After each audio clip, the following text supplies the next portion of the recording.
Vote bank രാഷ്ട്രീയത്തിന്റെ പേരിൽ മുനമ്പം ജനതയെ ഒറ്റുകൊടുത്ത കേരളത്തിൽ നിന്നുള്ള LDF, UDF എംപിമാർ രാജിവെക്കണമെന്ന് BJP ദേശീയ കൗൺസിൽ അംഗം PC ജോർജ്. വഖഫ് നിയമത്തിലെ ഭരണഘടനാ വിരുദ്ധ വകുപ്പുകൾ ഉപയോഗിച്ച് നിയമപരിരക്ഷയുള്ള കൊള്ള സംഘം പോലെയാണ് വഖഫ് ബോർഡ് പ്രവർത്തിച്ചിരിക്കുന്നത്. ഒരു സംഘടിത വിഭാഗത്തിന്റെ അടിമകളായി കേരളത്തിൽ നിന്നുള്ള LDF, UDF എംപിമാർ പ്രവർത്തിച്ചു.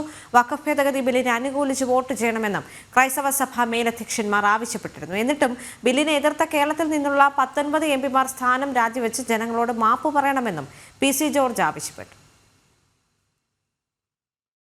ക്രിസ്ത്യൻ ഹിന്ദു വിഭാഗം ന്യായമായ അവകാശങ്ങൾക്ക് ഒപ്പം നിൽക്കാൻ ഞങ്ങൾക്കാവില്ല എന്ന സന്ദേശമാണ് LDF, UDF എംപിമാർ ഇന്നലെ മിനിങ്ങാതുമായി പാർലമെന്റിലെ നടപടിയിലൂടെ തെളിയിച്ചിരിക്കുന്നത്.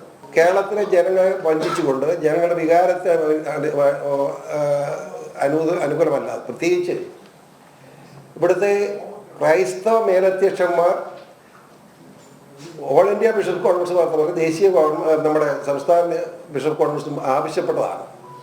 മുനമ്പ് ഇഷ്യൂവിൻ്റെ പേരിൽ തന്നെ അവർക്ക് അനുകൂലമായ നിലപാട് സ്വീകരിക്കാൻ ആവശ്യപ്പെട്ടതാണ്.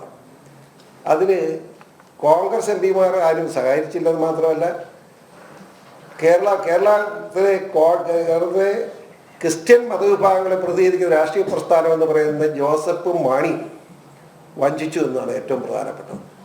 കേരളത്തിലെ ജനങ്ങളോട് വഞ്ചന കാണിച്ച ഇവിടുത്തെ ന്യൂനപക്ഷ സമുദായത്തെ പ്രത്യേകിച്ച് CBCI ഉൾപ്പെടെ പറഞ്ഞിട്ടും കേൾക്കാതെ നമ്മളെ വഞ്ചിച്ച കേരളത്തിൽ നിന്നുള്ള എംപിമാർ രാജിവെക്കണം എന്ന് BJP ആവശ്യപ്പെടുകയാണ്.